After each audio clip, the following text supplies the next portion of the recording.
Nick Brown, founder of Cooking Physics, and I help professional chefs become inspirational leaders by focusing on their passion, their profession, and their personal development.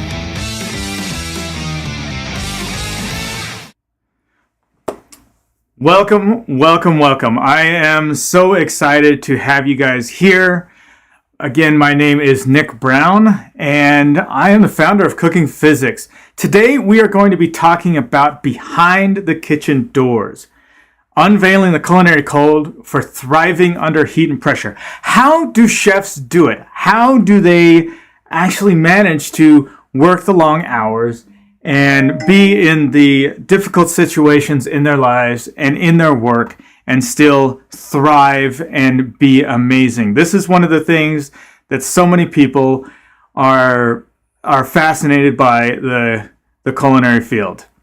So, first thing we're going to talk about is what about it? What is actually going on in the kitchens?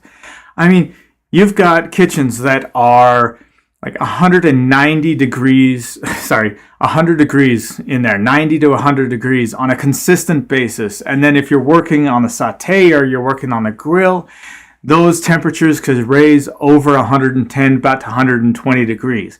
It can be hot. The stress that's happening in that environment, everything is very fast-paced. You are dealing with seconds instead of hours. You are dealing with minutes instead of a day. Everything needs to be done very quickly and effectively. And then to top it all off, it's all about precision. It's all about making sure that everything is completely accurate. You know, it's one of the funny things that we joke about. If a chef messes up on a dish, the server freaks out, right? And how can I send this out to the guests? Blah, blah, blah, blah. Understandably. But if the server messes up, it's like, chef, I forgot to say this, or I forgot to tell you this, or he needs to have this. We can't, as cooks, we can't freak out. We just have to switch around, fix the problem, and get on it, and keep on working. So it's a kind of funny thing about that.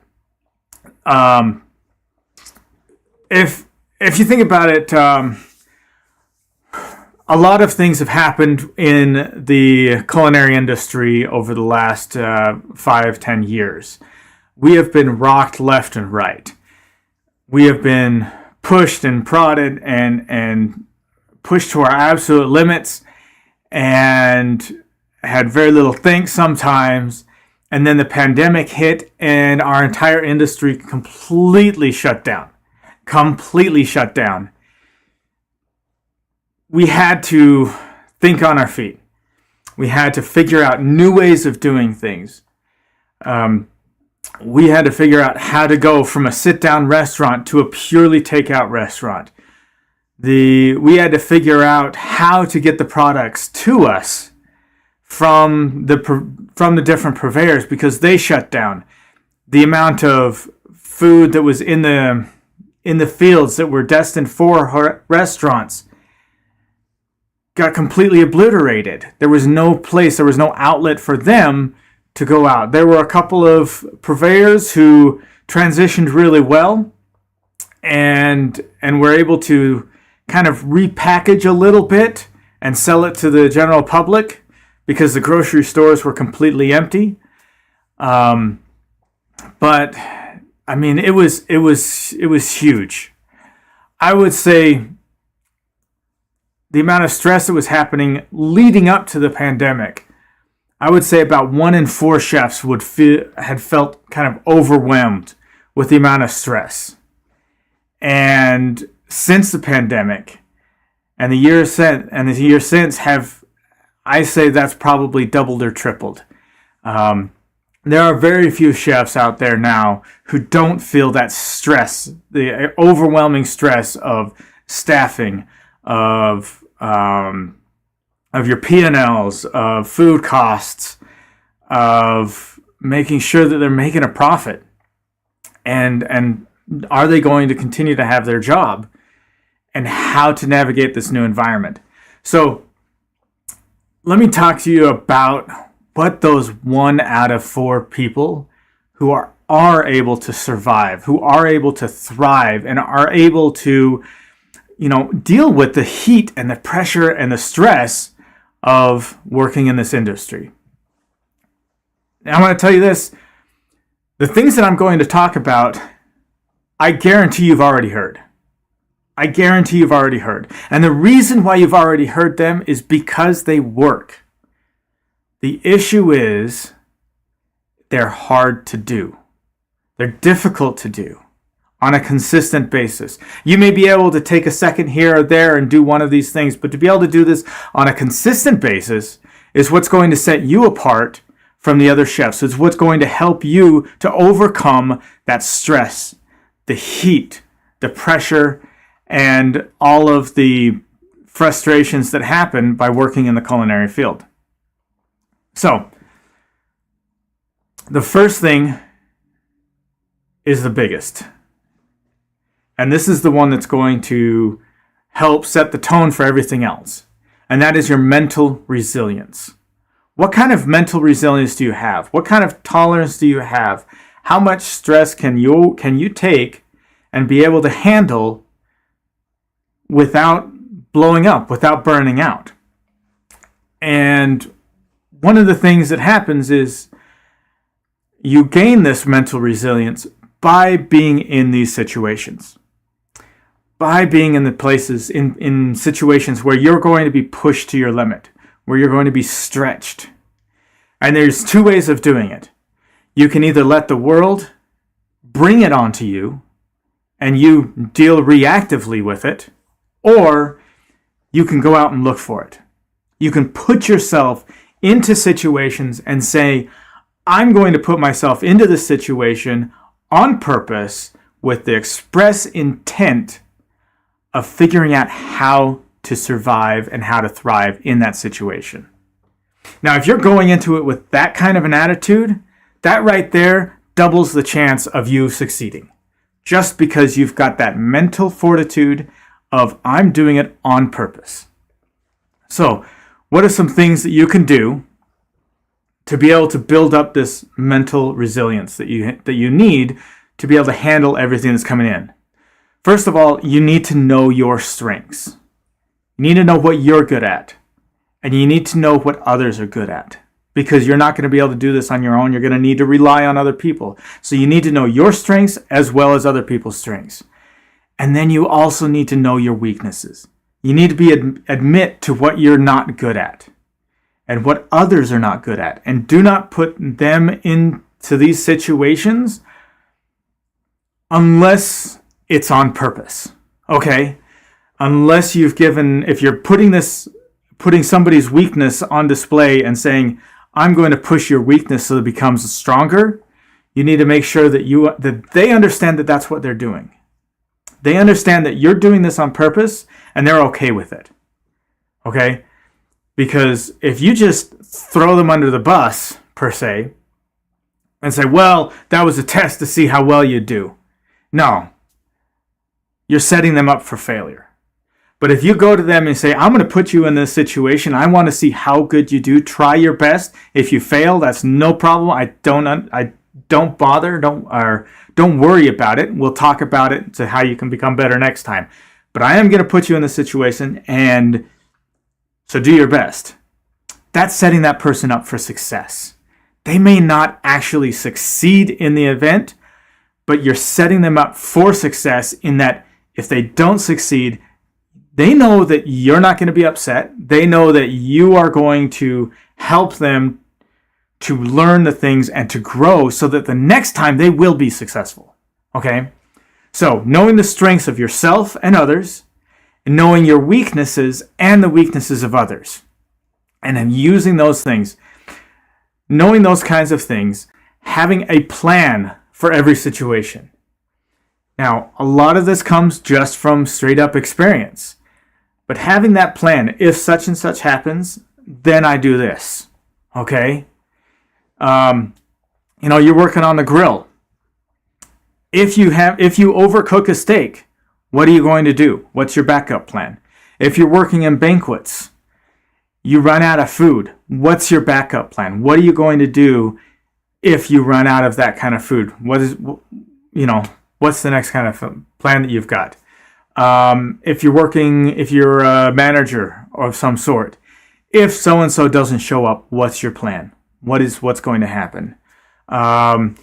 If a large table shows up, what's your plan? Okay, have those plans for every situation.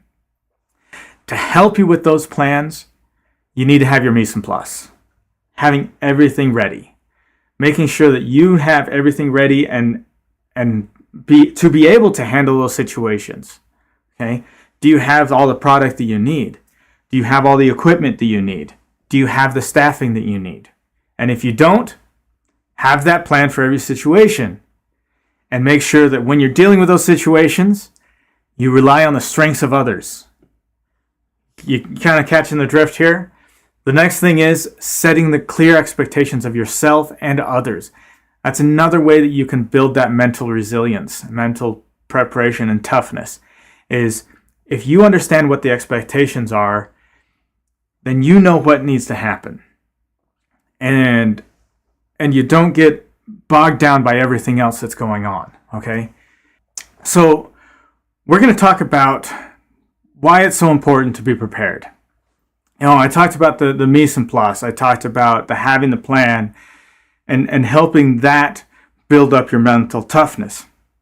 So we're going to talk about why preparation is the cornerstone of kitchen success and how that preparation is going to prevent chaos in the heat of the moment. So, like I was saying before, having that plan for every situation, having that idea, what are you going to do if something falls apart? What's your plan? What's your plan B? What's your plan C? What's your plan D? Okay. For example, just the other day, I was in a banquet and the people blew through all of the rolls. And we bake all of our rolls in-house from scratch. What's your plan B? Okay. You can't just pull new rolls, make up some rolls real quick and throw them in the oven and have them ready in 15 minutes, right? So here we have this banquet that's going on, and there's about 20 people they ran out of rolls. It never happens, but this time it did. So what do? What's your plan B? Right?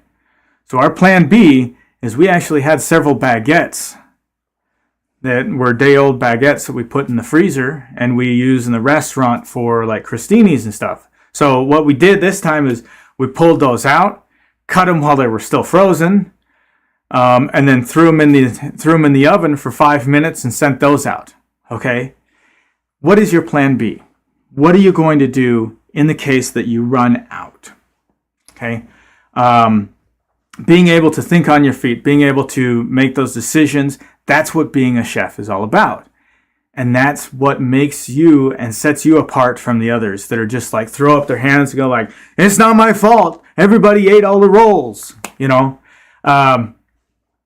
Make sure that as you're doing these kinds of things, that you are not only just as the chef thinking about this in your head, but you are sharing these ideas and what's going to happen in the future with the rest of your staff.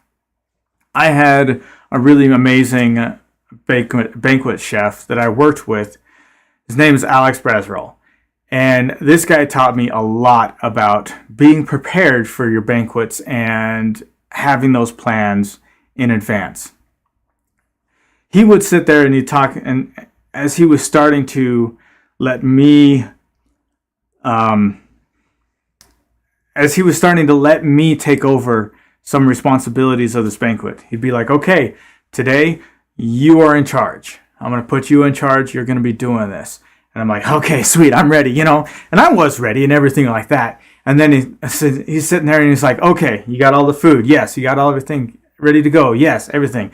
And he turns to me and he's like, what are you going to do if you run out? And I'm like, what do you mean? He's like, well, what do you do if you run out? What do you do if this burns?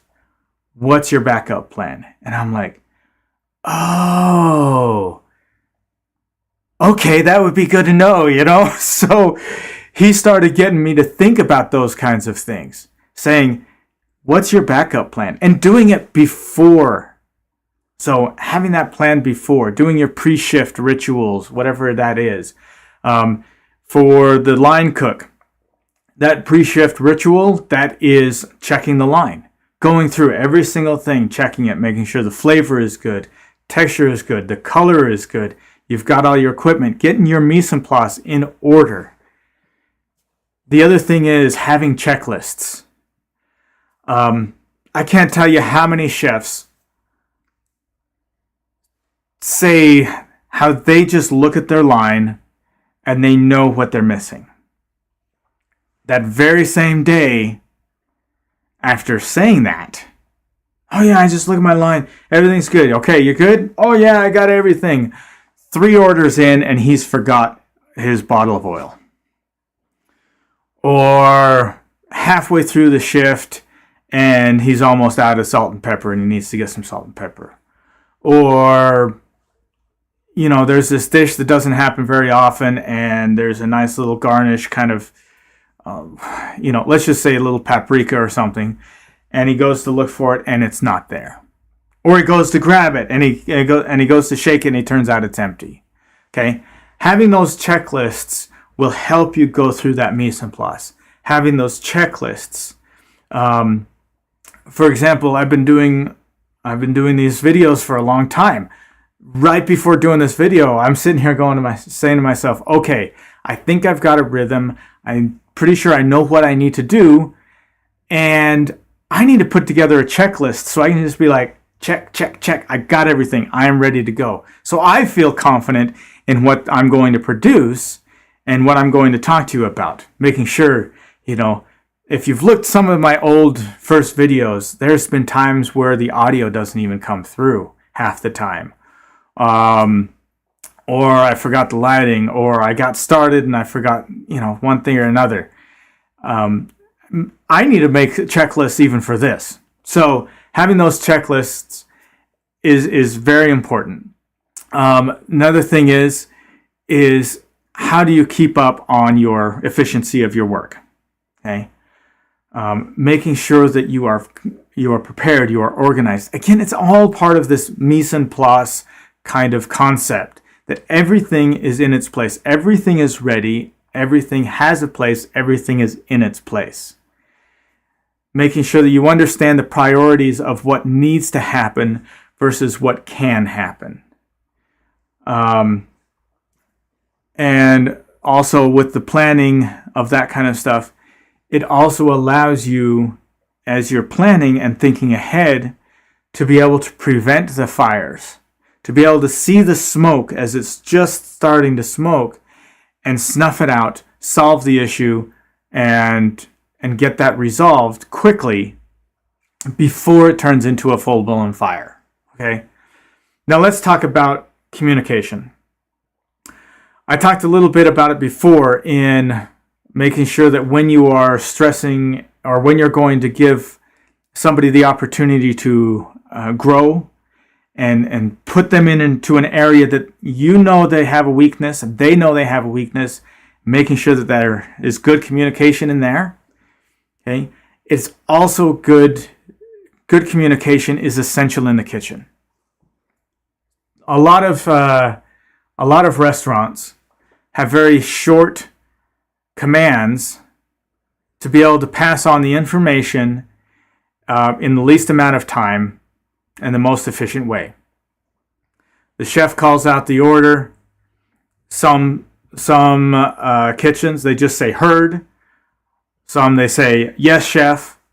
Others, they actually repeat their section, what the order is, to make sure that the communication is going both ways. Yes, chef. If you're going behind somebody, it's behind. If you're having knife, sharp. If you're going around a corner. Those kinds of things, those clear communications. Those are communications that we understand really well in the kitchen. But how well do we understand the communication of information that is not direct in that kind of stuff? For example, the communication of your plan. the communication of what is expected, the communication of any future events, the communication of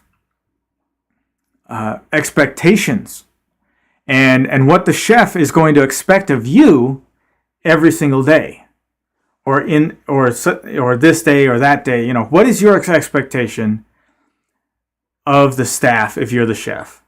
And if you're a cook, what is the chef expecting you to be doing this day? That communication is so easy to break down, because after a while we start to assume that the other person knows what's going on. And if we continue to kind of misunderstand that and not communicate and make sure that understanding is there, frustrations can happen. The stress levels in the kitchen can go up. People are no longer confident in how they're feeling and in their own job. They start to worry. Am I going to get fired? Does the chef like what I'm doing? The old way of thinking with the chefs is that if the chef doesn't say anything, then he's good, then he likes what you're doing. What I have found is over time, that kind of attitude has kind of evolved to where the people who used to be cooks and have gone up in the ranks to be chefs, they are now afraid to say things.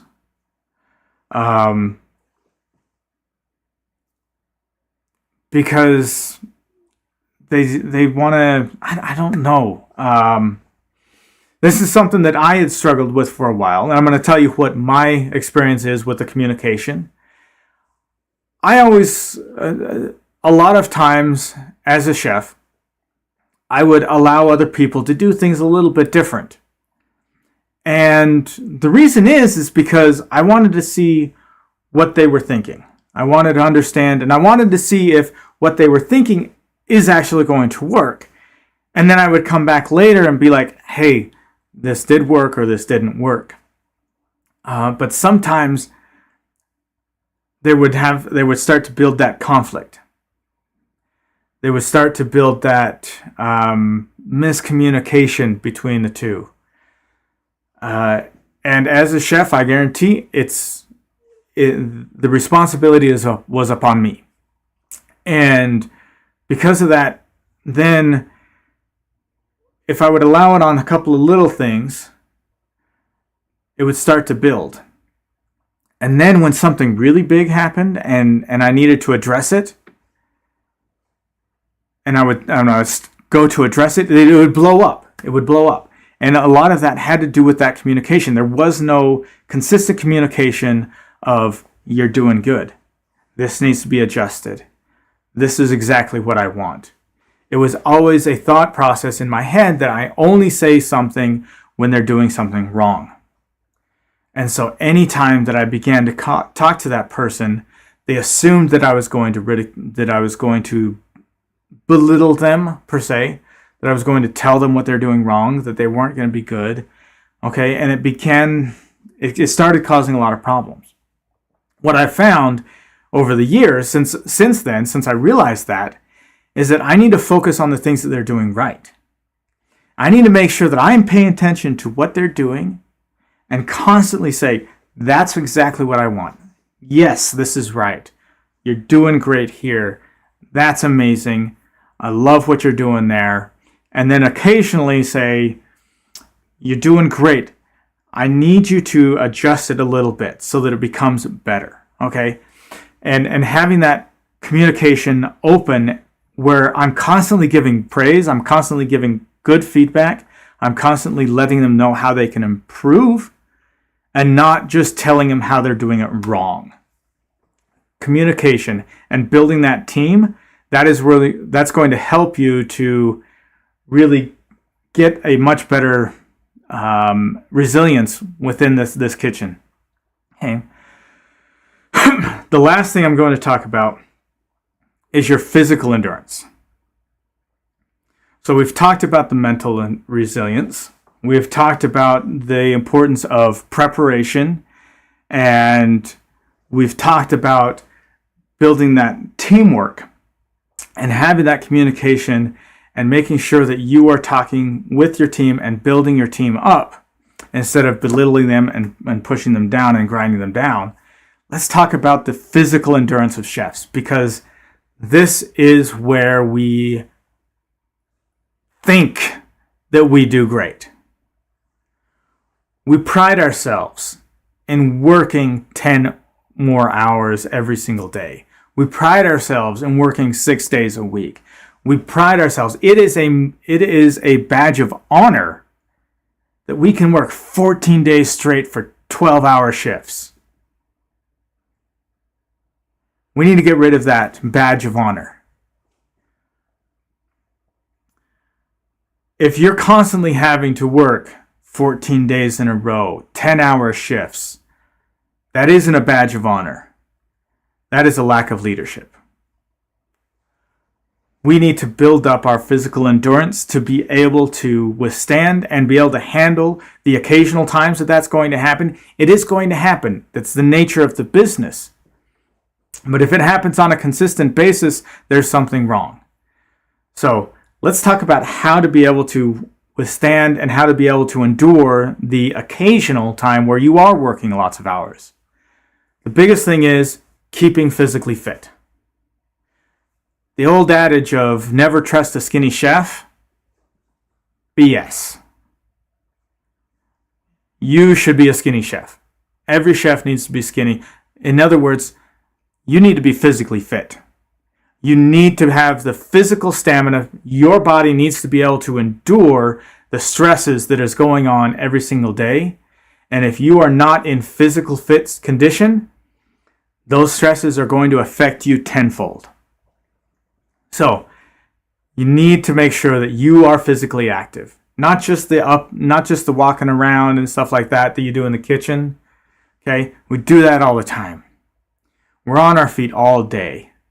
I'm talking about pushing yourself and becoming better, becoming physically fit, lifting some weights, doing some endurance running, some bike riding, some hiking, I don't know, getting outside and doing something that is not just walking. And, getting out there and really making sure that you're fit. We need to eat better. Okay? How many times have you heard, I don't want to invite you over to my house because you're a chef and you're going to critique my food? What they don't realize is that if we don't cook it, we're going to love it. Because we didn't have to cook it. We didn't have to put all that preparation in. We understand the effort and work that it takes to produce good food. And if we're going to show up at your house, we're going to love it. Because what we normally do, the stuff that we normally eat, it's the piecing on the line. It's the vegetable here. It's the sauce here. We're tasting the food. We got 5 minutes to eat. We just grab something, throw it in, put it into a freaking tortilla. I don't know what it is, and just scarf it down. Chicken nuggets at home because we don't have time. We don't want to sit there and cook. Corn dogs, cereal, all that kind of stuff. Just, we as chefs, we don't eat very good on our own. Yes, there's going to be the occasional meal where we're super excited and we spend that time, we make that amazing, and we just absolutely love sitting down and feasting on the food.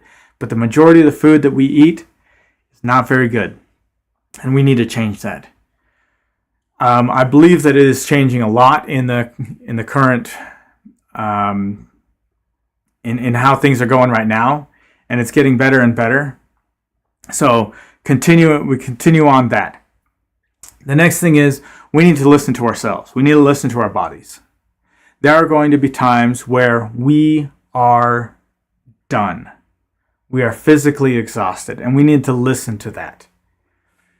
We need to make sure that we are taking breaks throughout our shifts. Now, I've talked about this multiple times, the importance of taking that 5-minute break. Take a 5-minute break. Go outside, get some sun, take a minute, close your eyes, relax, release the stress. Release the stress. Just release it. And just be in the moment, right then, right there. Okay? And be there for a couple of minutes. Then, once you've calmed yourself down, had that rest, then you start jumping up on the balls of your feet. Start building up your energy again. All right, I'm going to go back in there. It's right before service. I'm going to crush it. We're going to be awesome. I'm going to be awesome. I've got everything ready. I am ready to go. All right, let's do this. And you go in there and do it. That 5-minute break, that release of the stress, release of the tension, a quick relax, and then building yourself up, that is going to stretch your endurance level a lot. Okay? During those times where you just got through a rush. Just got through a rush. The dining room filled up all at once. All the food went out. There's not a single person, not a single seat in the dining room right now that does not have food in front of them. And you've got 5 minutes to relax. Do the same thing. Okay? You may not be able to leave the line, but still, take a beat. A minute, 30 seconds. Okay? Build yourself up. Okay, now look at your line. Start building up, pulling all your backups and filling up your line again. Okay? But take that moment. Take that moment to stop. Relax. One thing that I forgot to mention was if you're leading the line and you are in the thick of things and all of a sudden you are starting to get behind. This is a trick that I learned from working at a restaurant where we were doing 500 covers every single night. And it was just insane. And this was when I was really starting to lead a line. And the chef pulled me off the side and he saw that I was just starting to get overwhelmed. And he's like, Nick, stop. I'm like, but there's that. He's like, stop. Stop what you're doing. Stop right now. You stop. Take 30 seconds. Look at all the tickets on the line. Okay?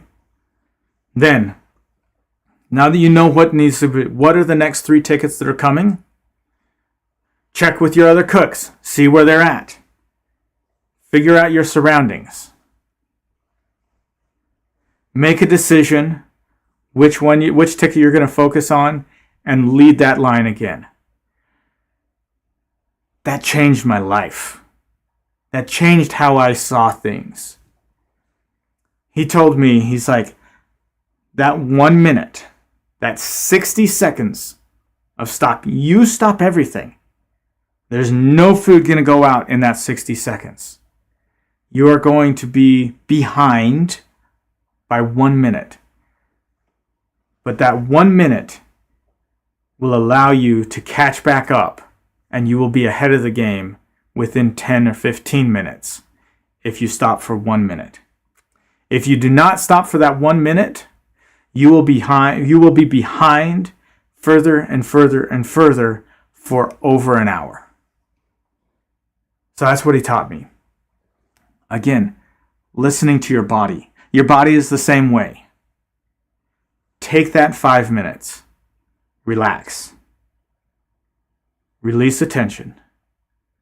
Set yourself up. Figure out what needs to happen next. Take inventory of your surroundings. Make that decision and then go.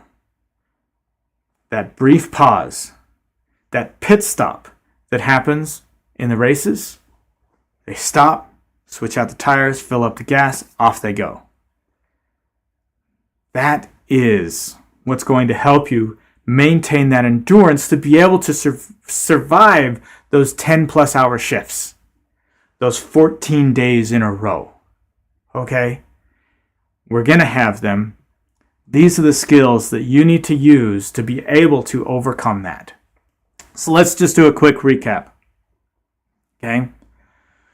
We talked about having that mental fortitude, that mental endurance, that mental resilience by having the plan of attack, building that communication, having your mise en place ready, setting clear expectations for what needs to happen every single day.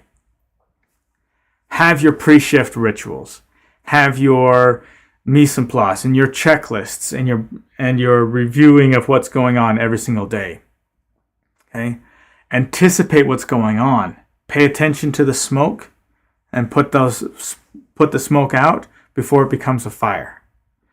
Talk to the team. Let them know what's going on, what your expectations are. Tell them what they're doing well. Celebrate the things that they're doing great. And make sure that you are addressing these conflicts and these issues early on so that they don't become big fires. And lastly, make sure that you are physically fit. That you have the stamina, the physical stamina to be able to survive and to thrive in this environment.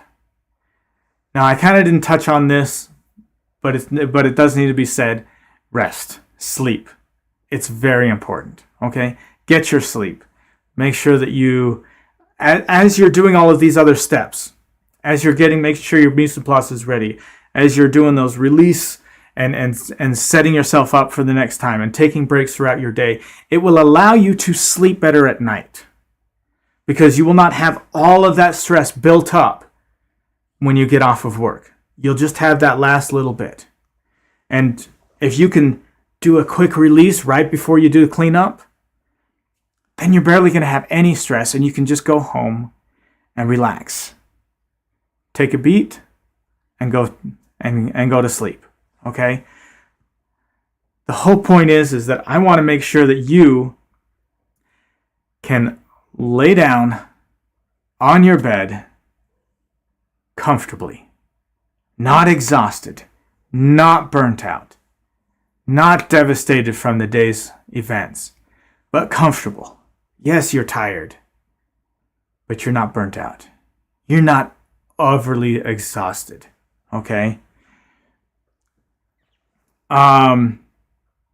If there's anything else, there are so many other tips and tricks that I'm sure all of you can share and that you've learned. Please put them in the comments below. I would love to hear that kind of stuff from you. Love to get your input.